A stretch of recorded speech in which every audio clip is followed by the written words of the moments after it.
பன்னீர் pasta செய்கிறதுக்காக எல்லாமே ரெடியாக எடுத்து வச்சுருக்கோம்.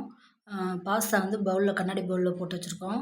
அதுக்கப்புறம் வந்து பன்னீர், கார்லிக், பன்னீர், வெள்ளைப்பூடு ஒரு 3 வெள்ளைப்பூடு, 200 கிராம் பன்னீர் சின்ன சின்னதாக பிச்சு போட்டுட்டு, அதில் வந்து ஒரே ஒரு மிளகா வத்தல், அதுக்கப்புறம் பால் கொஞ்சம் ஒரு அரை டம்ளர் பால் ஊற்றி அரைச்சி எடுத்து வச்சுருக்கோம். அதுக்கப்புறம் வந்து கரண்ட் இல்லாதனால கேஸ் ஸ்டவ்வில் ஃபஸ்ட்டு ஸ்டார்ட் பண்ணிவிட்டு அப்புறம் கரண்ட் வந்துருச்சு.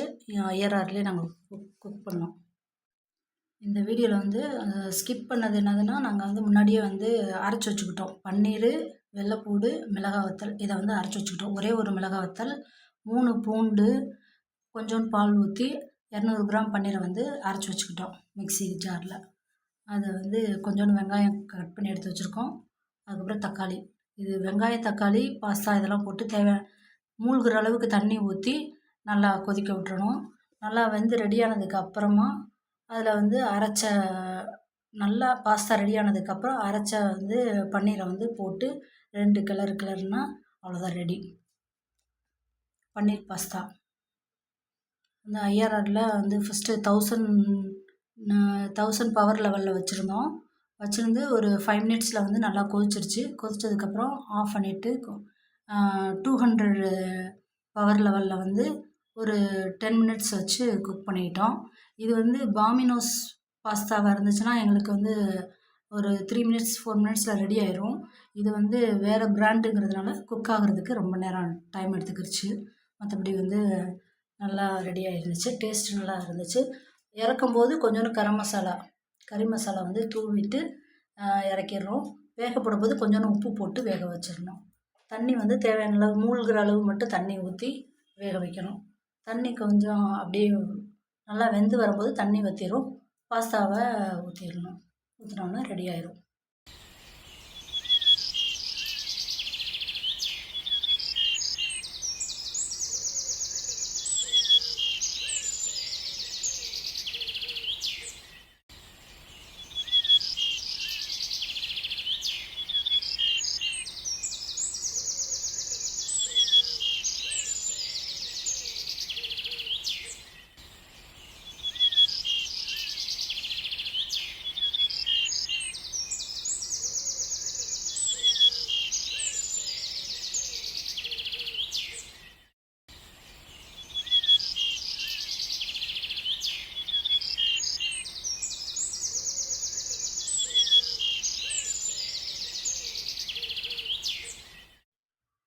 குக் பண்ணும்போது அந்த லிட்டோட டாப்பை தொட்டாலும், அதுக்கப்புறம் ஹேண்டில் 2 பக்கம் இருக்க கண்ணாடி ஹேண்டிலை தொட்டாலும் சூடாக இருக்காது.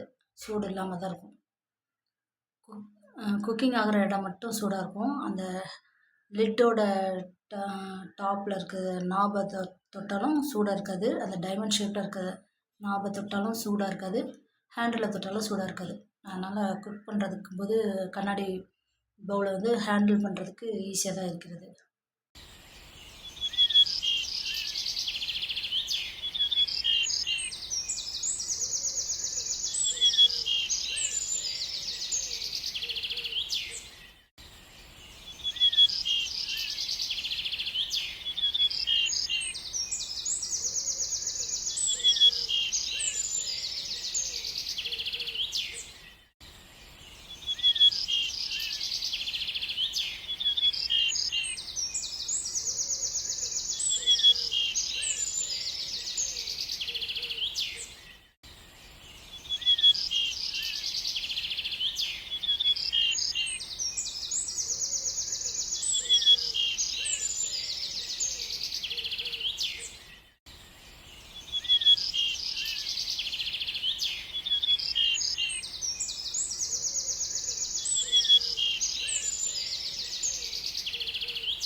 சமைக்கும்போது அந்த கலர் ஃபுல்லாக வந்து பபிள்ஸ் எல்லாம் போகிறது, தண்ணிலாம் ஆவியாகி போகிறது எல்லாமே உள்ளே நடக்கிறது எல்லாத்தையும் வெளியில் விசிபிளாக பார்க்க முடியறதுனால, உள்ளே நடக்கிறதெல்லாம் வெளியில் தெரியிறதுனால பார்க்குறதுக்கு சமைக்கிறதுக்கு கொஞ்சம் இன்ட்ரெஸ்ட்டாக அப்படியே பார்க்குறதுக்கு அழகாக இருக்கும்.